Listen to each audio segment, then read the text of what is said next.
Welcome, my friends, to another episode of Journal Entry. And the topic of this week is really all of this. It is the studio. So, anybody who has been building, whether you just build sets and then you try to, show them off everywhere around the house or whatever, or how do you keep track of your parts? I'm really buried. It is always an ongoing issue, and so for this journal entry it's going to be a little bit different. I'm going to go over maybe this is a little bit of a before and after, because I'm kind of, as you can see, I don't have full desk space, and so for me to do some additional building like the Lego Space monorail, Futron monorail, and other large sets. Plus, the holidays are coming. You just never know.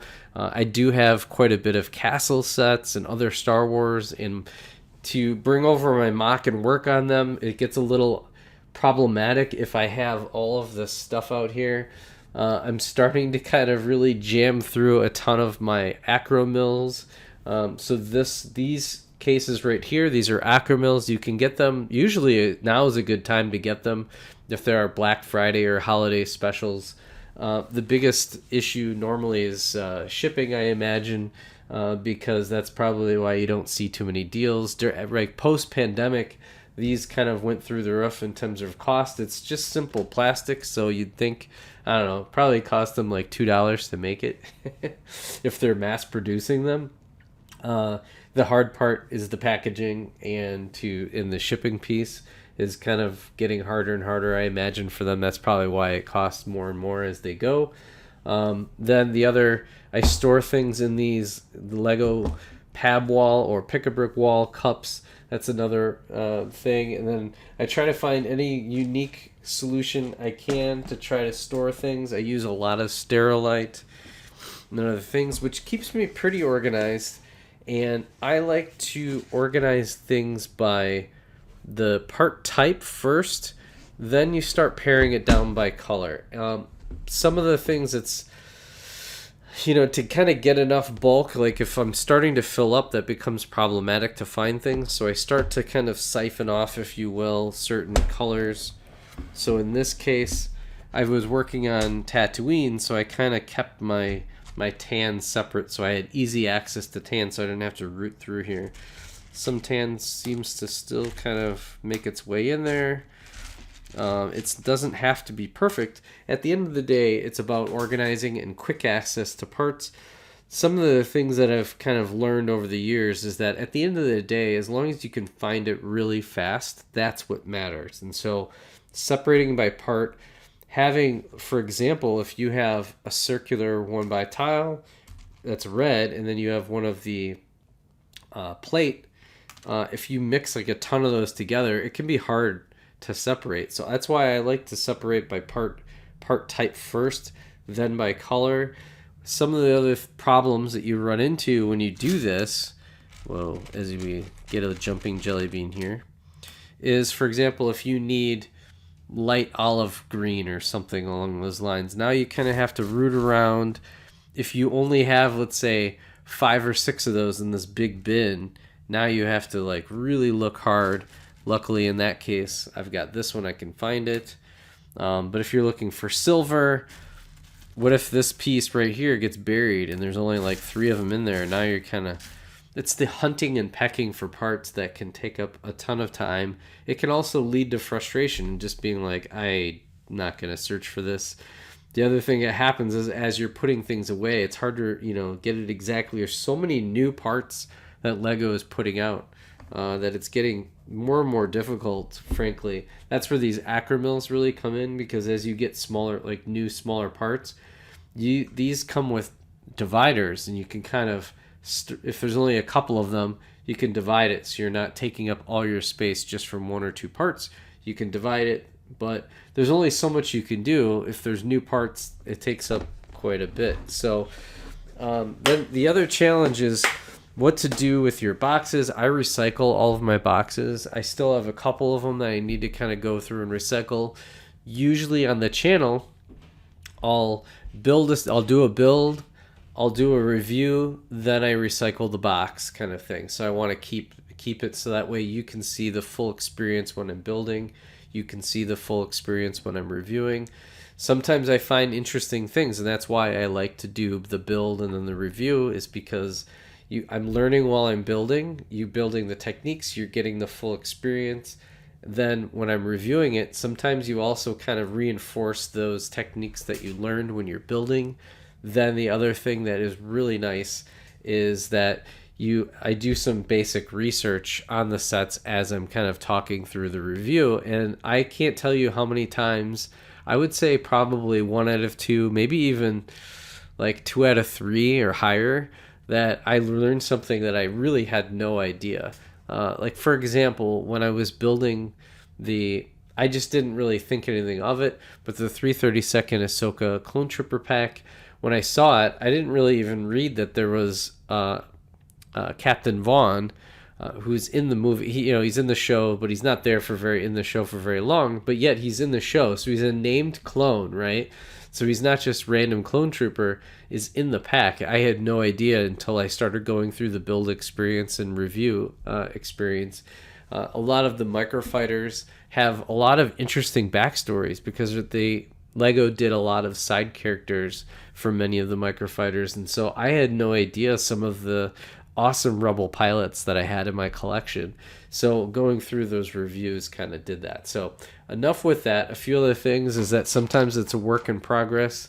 Like I've been doing the pick-a-brick wall, and you just kind of like don't know where to put some parts, and so you just kind of like set them aside, and then things just kind of build up and become a mess. Like right now, these parts are getting kind of too much. Once it starts to get full, it becomes hard to kind of open and close. So I've got to figure out something to do with these parts. This one's okay. There's still a little bit of room left, but this one's pretty much at max capacity, and any other further additions is going to be a problem. This side is clear. So maybe I just need to find a home for these and then open this up, which will kind of buy me time essentially. Or maybe I need to dump these out. Maybe these need to be the next pick-a-brick cup. Maybe I combine this one and make it a pick-a-brick cup, and then find a home. Maybe then that it kind of opens up space for 2 other parts. So there's always a lot of consideration. I should probably once a year, maybe twice a year, go through and try to optimize, because again, being able to put parts away as fast as possible, and then also being able to find parts as fast as possible is just the name of the game. Because if you're building and you can't find any parts, it's just a nightmare. What I would say is that these acromills have just been, honestly, it's probably the best investment I've ever had. Over time, I've really become pretty aware of where most of the parts are, and it's really, really been helpful. And I think where things are positioned really matter too. Like, here is the cylinder bin. I have plenty of space left in my cylinder bin, although I'm sure if I broke down all my sets, I'd be in trouble. But here's my cylinder bin so far. There's every set where I have a cylinder part where I need to put it away. Just kind of boop, and just kind of put it away. I also think things through, where right next to the cylinder are the cones. That one's got even more room, plenty of space, and just plop them right down in there, and then so on and so forth. Here we've got I forget what these called. These are like plate slopes. There's a lot of them, and then I start moving into the 1x2 slopes, and then I start breaking them down. You notice here I broke out the white and black to kind of give me some other things. But yeah, so other than that, for the studio, there's so much stuff, and I've been cleaning.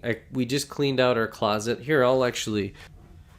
Oh, I'm chained to it. But there's the look of the closet. See, the closet's clean now. See, here's the only box I have left, practically. And then the kids' toys are still there. The gaming, there's Vader's mock needs my help. badly. I've got those. This is just a lot of stuff to go through right now. Those were in the closet. Now they get kicked out. There we go. We've got the Tatooine mocks that need to be done. You see there's sets hidden back there. Space. And then the acromills down below. There's my legion of Sterilites. They're packed. I mean, there's very few of them that are empty. I think my 1x3 bin is like the only one. So this hopefully gets better as we go. The kids area is a complete mess too. As you can tell, it's time for the holidays. That's the key. So it's time in the holiday time is the time to really do the cleaning, get things out of here. You have some time on the hands so that you can, having things put away properly and really clean, it just feels so much better. You just feel less claustrophobic. You feel like, hey, you've got a nice clean area to do some building. So that's it. This is a snapshot in time. I'm promising I'll do a follow-up sometime in December, and it should be pretty interesting to see how this all looks as we get through the holiday season. Hopefully I'm still not buried. I've got a bunch of Sterilite small. I think I showed it off in a haul that I'm going to use to kind of take care of some of the kids' Lego, kind of do some separating out so that they have some of theirs separated from my collection a little bit. Theirs is a lot of mixed in, but at the same time I'm trying to keep theirs separate. But if they ever really needed theirs and we were separating, I could always build their set and give it to them so that they would have it. So that's pretty much how I would handle that. But anyways, thank you so much for watching. If you made it this far, you are awesome. Make sure to like, subscribe, and we'll catch you next week on another journal entry. Bye for now.